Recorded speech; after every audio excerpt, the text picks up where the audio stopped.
Okay, Hari Om children. The question is little difficult. Asked in one of the IIT exams, JEE mains or advanced, I don't know exactly. The first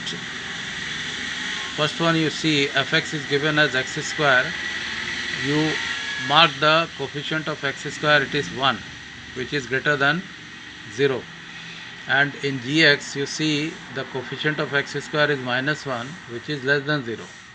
So the corresponding graphs for this one as well as this one, both will be parabolic, but it will open up as you see over here, and this will open down as you see over here. These 2 points which I have marked are the vertex.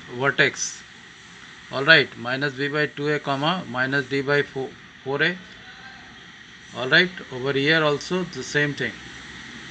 Alright, now you are given minimum of fx. Fx is actually anywhere. If you are dropping a perpendicular like this, and if you take the y-axis over here, then all these values will give you the value of fx. Alright, so it is given that minimum of fx, so minimum of fx is over here, is greater than maximum of gx, and maximum of gx is over here.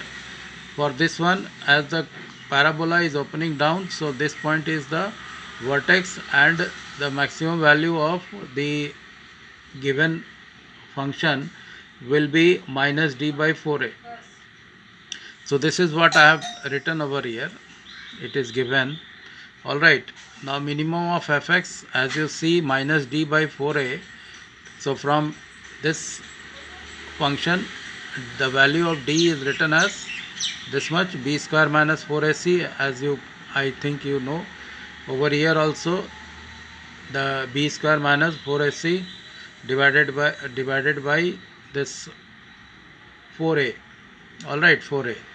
So after calculation we are coming across this 4 are getting cancelled.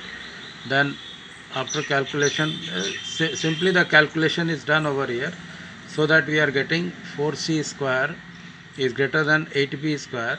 So only c square is greater than 2b square.